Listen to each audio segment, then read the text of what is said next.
Hello and welcome to this lesson on Nanhua Primary School's English Language Primary 3, Paper 2. Let's get started. Let's start with Section A, Vocabulary MCQ. We have 6 questions. Let's begin with question 1. The blank girl refused to listen even after her teacher had told her to stop talking during assembly. So we have 4 options here. Now a tip when we're doing vocabulary MCQ is to pick an option that fits with the people or the place or the action that is being described in the sentence. So let's go through the options. Diligent. What does diligent mean? Diligent means when someone is showing care in their actions. When someone is being careful and showing that they care about their work or their actions. But when someone refuses to listen to their teacher, that's not being diligent. So we have to cross out option 1. Let's try option 2. Impatient. The impatient girl refused to listen. This makes a little bit more sense, but then impatient shows that the girl does not want to wait for something. But there's nothing to wait for in this sentence. We're not told that the girl is waiting for anything. So it can't be impatient. Let's try option 4, obedient. The obedient girl refused to listen. When someone is being obedient, they're listening to instructions. But this girl is not listening to her teacher. So she can't be obedient. She's being disobedient, but disobedient is not an option. So what's option 3? Stubborn. When someone is being stubborn, they don't want to listen. So the girl in this sentence is being stubborn. The stubborn girl refused to listen even after her teacher had told her to stop talking during assembly. So the correct answer is stubborn. Let's go for question 2. Susanna's stomach blank as she had not taken her breakfast. When you don't take your breakfast, you haven't eaten your breakfast. And when you haven't eaten, you are hungry. What kind of sound does your stomach make when it's hungry? Let's look at the options. Stumbled, mumbled, crumbled, rumbled. So let's try option 4 first. Stumbled. Stumbled is the past tense of stumble, which means when you trip over something, you're clumsy. That's when you stumble. But then a stomach can't be clumsy. It can't trip over anything, so we can't choose stumbled. Let's try option 3, mumbled. Mumbled is when you talk in a very low voice and you're not very clear. When someone mumbles, you can't really understand them. It's soft and it's not clear. But your stomach doesn't do that. It doesn't mumble. It doesn't speak not clearly because your stomach can't speak. So we can't choose option 3. What about crumbled? Crumbled is when something like a cookie, you have crumbs. And when you press on the cookie, it crumbles. It forms crumbs. But your stomach can't form crumbs, so we can't choose crumbled. What about rumbled? Rumbled is a noise. And when you don't eat, the sound your stomach makes is a low growl. A low growling noise. And that's what rumble means. So the past tense of rumble is rumbled. She had not taken, which means it happens in the past, so the correct answer is rumbled. They're all in the past, but the correct answer is rumbled because the sound your stomach makes when it's hungry is a rumble, a growling low noise. So the correct answer is rumbled. Question 3. Sorry, Mom, I won't disappoint you again. Will you forgive me? Blank Lydia to her mother.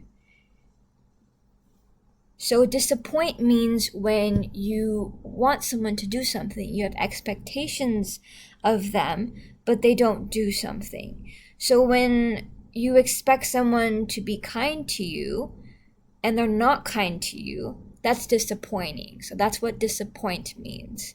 When someone doesn't do something you expect and it kind of lets you down. So let's look at the options. We have pleaded, shrieked, bellowed, and complained. Let's try complain. When you ask someone to forgive you, do you complain? No. So it can't be complained. Let's try bellowed. When you bellow, it's a low growling noise. It's usually when someone bellows, they're angry or they're shouting. But when you ask someone to forgive you, like Lydia is doing, asking her mother, she is not bellowing, so we can't choose number 3. What about number 2, shrieked? When someone shrieks, it's a high-pitched noise. They're yelling. They're shouting almost. So when you ask someone to forgive you, are you shouting at them? No. No, you're asking for their forgiveness. You're not shouting at them. Let's try option 1, pleaded. When you plead with someone, you beg them. So when you ask someone to forgive you, you're begging them to forgive you. You're sorry and you really want them to forgive you. So that's what's happening with Lydia and her mother. So she's pleading for her mother to forgive her. So, sorry, Mom. I won't disappoint you again. Will you forgive me? Pleaded Lydia to her mother. She's begging her mother to forgive her because she feels very sorry. So the correct answer is pleaded. Let's go for question 4. The blank teenager tried many daring activities during his camping trip in the wild, such as jumping off a waterfall. Okay, now jumping off a waterfall is very scary. It requires someone who is very brave. So let's look at the options. Let's see what fits. We have timid, fearful, fearless, and dangerous. So when someone's timid, they're very shy, they're very scared. But if a teenager like this is going to jump off a waterfall, they're not being timid, they're not being shy, and they're not scared. So it can't be timid. Let's try option 2, fearful. When someone is fearful, they're afraid, they're scared. But when someone is going to jump off a waterfall, they're not fearful, they're not scared. So it's not option 2. Let's try option 4, dangerous. The dangerous teenager tried many daring activities. When you do a daring activity, it's something that's dangerous. Yes, but the teenager is not the one that's dangerous. It's the act of jumping off a waterfall that's dangerous. So we can't say the dangerous teenager. So option 4 is out. Let's try fearless. When you're fearless, it's fearless. You have less of fear. You're not afraid at all. So the fearless teenager tried many daring activities during his camping trip in the wild, such as jumping off a waterfall. Fearless. So he's fearless. He's jumping off a waterfall. So he has no fear. So the correct answer that fits is fearless. Let's try question 5. The burglar waited until it was dark before he blinked into the house to steal the diamond necklace. So here we have 4 options: crept, limped, strolled, and stomped. Let's try stomped first. So when you stomp, you're making loud noises with your feet. You're being very heavy with your movements. You're moving your legs very heavily. You're making lots of noises. But when someone is going to your house to steal something, are they going to be very loud? No, because they don't want anyone to know that they're there. So it can't be stomped. Let's try option 3, strolled. When you're strolling, you're being very relaxed. You're walking through. You're being very casual. It's a relaxing type of walk. But when someone goes to steal something, are they relaxed? No, they're scared that someone might catch them, so it can't be strolled. Limped. When someone limps, it means that they have hurt their legs. So if you sprain your ankle, if you break your leg, you limp. But when you want to steal something, are you limping? No, you're moving very quickly, very carefully, so it can't be limped. Let's try crept, option 1.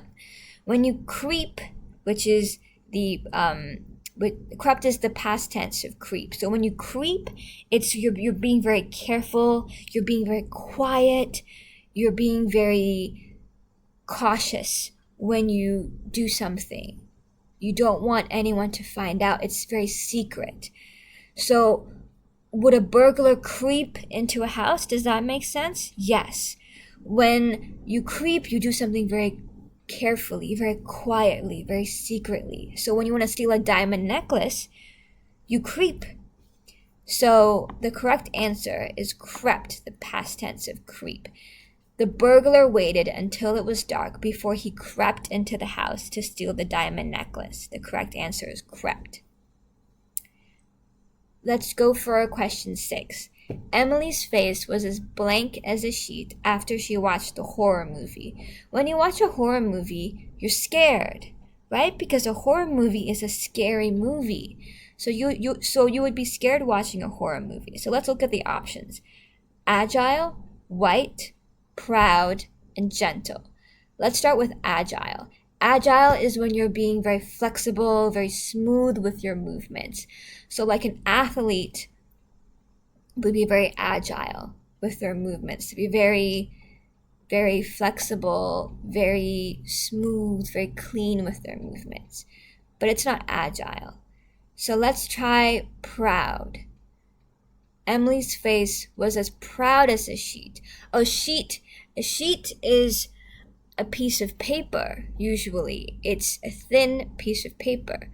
So a sheet cannot be agile and a sheet cannot be proud because it's a piece of paper. A piece of paper can't be agile or proud. What about gentle? Can a piece of paper be gentle? It can feel gentle on your fingers, but a piece of paper cannot be gentle itself. It can feel gentle. It can look gentle on the skin, but it can't be gentle. It can't be soft. It can't touch you gently because it's a piece of paper. So when you think about a piece of paper, you think of something white, right? You think of something that is thin and white. So when your face goes white, that's another way of saying that you're pale. And when you're pale, you are scared. So would you be pale when you watch a movie? Would your face be pale? Yes. So would it be as white as a sheet? Because white is a synonym for pale. It means the same thing as pale usually. When you're describing how someone feels, when you're as white as a sheet, you're pale, you're scared. And you were watching a horror movie, you would be pale and scared and white as a sheet. So the correct answer is white. Emily's face was as white as a sheet after she watched the horror movie.